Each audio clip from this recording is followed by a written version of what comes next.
Hello everyone, welcome back to my channel Psychology Classes by Gunjan Bhatia. Today we are doing Triarchic Theory of Intelligence by Robert Sternberg. So let's start. Okay, triarchic theory of intelligence अभी मैंने बताया किसने दी थी, Robert Sternberg ने दी थी 1985 में. He views intelligence as the ability to adapt, to shape, and to select environment to accomplish one's goals and those of one's society and culture. तो इनके हिसाब से इंटेलिजेंस क्या थी? एक ऐसी एबिलिटी जो आपको हेल्प करती है कोई भी न्यू चीज़ अडेप्ट करने में, उससे अपने अकॉर्डिंग शेप करने में, जो जिस एनवायरनमेंट में आप रह रहे हो, कैसे एनवायरनमेंट में आपने रहना है, जिसमें अभी आप रह रहे हो वो कैसे आपने सेलेक्ट किया. तो intelligence helps you to select the environment जो क्या करें. अब आप ये सब चीज़ें क्यों कर रहे हो? अडेप्ट कर रहे हो किसी चीज़ को, अपनी शेप कर रहे हो अपने अकॉर्डिंग, या एक ऐसा एनवायरनमेंट सेलेक्ट क्यों कर रहे हो ताकि आप अपना गोल एकम्प्लिश कर पाओ.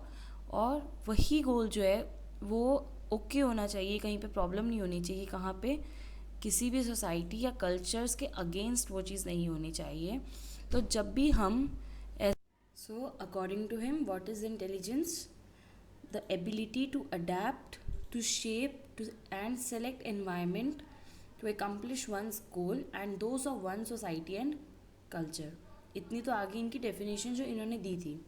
अब इस डेफिनेशन के बेस पे ही इन्होंने एक लंबी सी बोलो तो लिस्ट तैयार कर दी थी 3 सेक्शंस की, जिसका नाम यही थ्योरी के ऊपर था, ट्रायर्किक थ्योरी ऑफ इंटेलिजेंस. और इसमें जो उन्होंने 3 टाइप के जो इंटेलिजेंस दी थी, उसमें पहली क्या थी? कॉम्पोनेंशियल इंटेलिजेंस, जिसको एनालिटिकल इंटेलिजेंस भी बोलते हैं. एक्सपीरियंशियल इंटेलिजेंस, जिसे क्रिएटिव भी बोलते हैं. कॉन्टेक्चुअल, जिसे हम प्रैक्टिकल भी बोलते हैं. तो अब इसको आराम से एक एक बारी बारी करके समझेंगे कि ये तीनों होते क्या हैं. ठीक है, तो चलिए. ओके, इसमें आई अपनी कॉम्पोनेंशियल इंटेलिजेंस. सबसे पहले इसका क्या मतलब होता है? The analysis of information to solve problem. किसी भी इंफॉर्मेशन को जब हम एनालाइज करते हैं, क्या क्या चीज़ें हमारे दिमाग में भी हैं, क्या क्या चीज़ें हम पहले देख चुके हैं, कौन कौन सी प्रॉब्लम्स हमारे सामने आ चुकी हैं, अब उनका जब हम एक मिक्सअप लेते हैं कि हाँ मेरे साथ पहले ये काम हुआ था ना, तो मैंने ये चीज़ करी थी, तो अभी भी यही कर लेते हैं. तो सारी इन्फॉर्मेशन का एनालिसिस निकालना, क्यों? ताकि हम अपनी प्रॉब्लम्स को सॉल्व कर सकें. अब कॉम्पोनेंशियल इंटेलिजेंस के अंदर भी 3 कंपोनेंट्स आते हैं. पहला होता है अपना एक्विजिशन, क्या आ गया ये रहा, acquisition, knowledge acquisition component, Meta और हायर ऑर्डर कंपोनेंट, या परफॉर्मेंस कंपोनेंट. अब नॉलेज एक्विजिशन कंपोनेंट क्या होता है? जब भी हम कुछ लर्न करते हैं या कुछ नया सीखते हैं, तो उसके लिए जो चीज़ रिस्पॉन्सिबल होती है वो आता है अपना कॉम्पोनेंशियल इंटेलिजेंस का first component, knowledge acquisition component, which is responsible for learning and acquisizing any new thing. ठीक है, नेक्स्ट आता है मेटा और हायर ऑर्डर कंपोनेंट, जो हमें हेल्प करता है प्लानिंग में, कि अब हमारे पास जो भी इंफॉर्मेशन है उसे हमें यूज़ कैसे करना है, कहाँ यूज़ करना है और कब यूज़ करना है. ये हो गई अपनी प्लानिंग.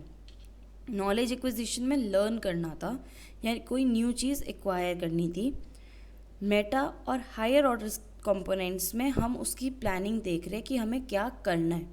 और परफॉर्मेंस वही चीज़ आ गई जब हम उसी चीज़ को एक्चुअल में करते हैं. चीज़ लर्न करी, प्लान करी और एग्जीक्यूट करी. Okay, person high on this ability think analytically and critically and succeed in schools. जो इंडिविजुअल भी इस कॉम्पोनेंशियल इंटेलिजेंस के बेस पे चलता है वो हमेशा सक्सीड करता है. क्यों? क्योंकि वो भाग नहीं रहा, वो एकदम से डिसीजन नहीं ले रहा, वो चीज़ों को लर्न कर रहा है. जो चीज़ें अभी हुई हैं या पास्ट में हुई हैं उनके बेसिस पे वो प्लान कर रहा है और उसके बाद परफॉर्म कर रहा है, तो उसकी एक्टिविटी हमेशा बेस्ट आती है. नेक्स्ट आता है experiential intelligence. It involves in using past experiences creatively to solve the novel problems. Experiential मतलब एक्सपीरियंस के बेसिस पे जो चीज़ पास्ट में हो चुकी है उन चीज़ों को या उन एक्सपीरियंस को हम दोबारा कैसे अच्छे से यूज़ कर रहे हैं ताकि हम कोई भी प्रॉब्लम जो है दोबारा सॉल्व कर सकें. Okay. Persons high on this aspect integrate different experiences in an original way to make the new discoveries and invention. Same, जिन लोग जो एक्सपेरिमेंशियल इंटेलिजेंस के ऊपर चलते हैं वो क्या करते हैं, उनके पास्ट में जितनी भी चीज़ें हुई होती हैं उन सारे एक्सपीरियंसेस को वो एनालाइज करते हैं और फिर देखते हैं कि इस प्रॉब्लम के लिए कौन सी सॉल्यूशन जो है बेस्ट रहेगी. तो वो क्या करते हैं, अच्छा मैंने इसमें ऐसे किया था, ये हुआ था तो मैंने ये सॉल्यूशन अप्लाई किया था. तो वो हर किसी के मतलब आइडियाज़ अपने पास से लेकर एक नया सॉल्यूशन निकाल लेते हैं कोई भी प्रॉब्लम को सॉल्व करने के लिए. नेक्स्ट इंटेलिजेंस थी अपनी कॉन्टेक्चुअल इंटेलिजेंस. इसमें क्या होता है, the ability to deal with the environmental demands encountered on the daily basis. तो एक ऐसी एबिलिटी जो हमें हेल्प करती है एनवायरमेंटल डिमांड्स को डील करने के लिए डेली बेसिस पे. कैसे डेली बेसिस पे, ये नहीं है कि हम एक्सपीरियंस यूज़ कर लें या आज मुझे नाश्ता कैसे करना है ये चीज़ मैं प्लान करके करूँ, नहीं. डेली बेसिस पे जो काम जल्दी जल्दी जहाँ पे हमें डिसीजंस चाहिए होते हैं वो आएगी अपनी कॉन्टेक्चुअल इंटेलिजेंस के अंदर.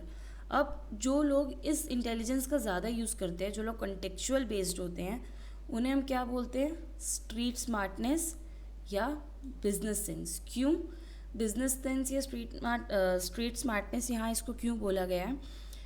फॉर एग्ज़ाम्पल घरों में जब कई बार बाहर वो सेल्समैन्स वगैरह आते हैं कि मैम प्लीज़ ये ले लो ये ले लो, तो कई बार हम पहली बार में ना कर देते कि सर अभी मुझे ये चीज़ नहीं चाहिए, सॉरी.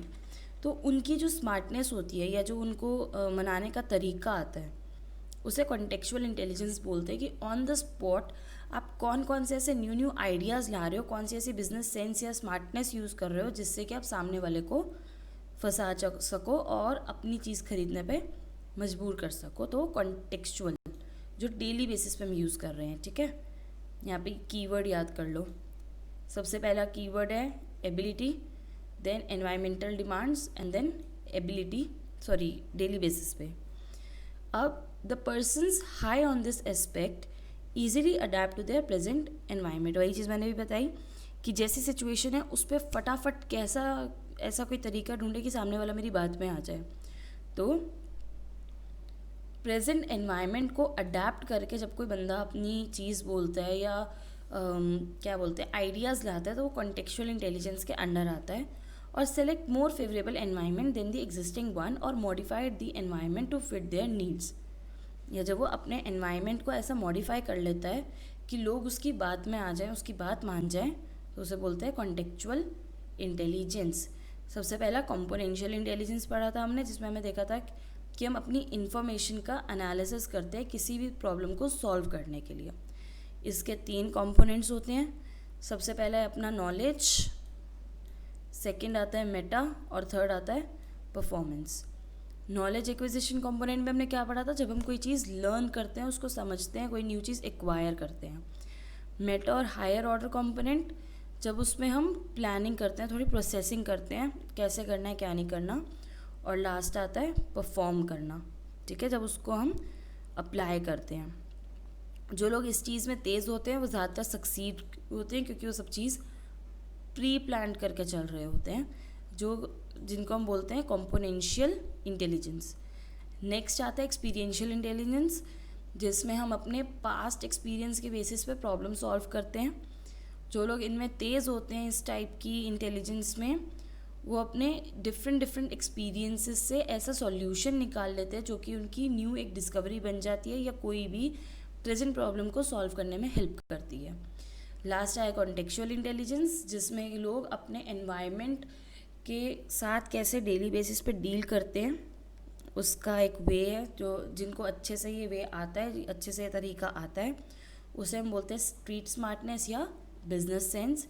और जो इंडिविजुअल इस पे हाई होता है, जो इसी इंटेलिजेंस पे काम करता है, वो बहुत इजीली अपने एनवायरनमेंट को अडेप्ट कर लेता है और कौन सा फेवरेबल वे है, कौन सा आइडिया है, उसको जल्दी ये लोग ढूंढ के यूज़ कर सकते हैं. ठीक है, तो ये थी अपनी triarchic theory. And yes, if you guys like this video, so please इस वीडियो को लाइक कर दो, सब्सक्राइब कर दो और शेयर करो अपने फ्रेंड्स में, ताकि उनके लिए भी हेल्पफुल बने। और मेरी और वीडियोस देखने के लिए प्लीज़, बार बार बोल रही हूँ, भूलना मत, सब्सक्राइब कर दो। जो नई वीडियो आएगी वो सबसे पहले तुम्हें दिखेगी। Thank you, bye bye.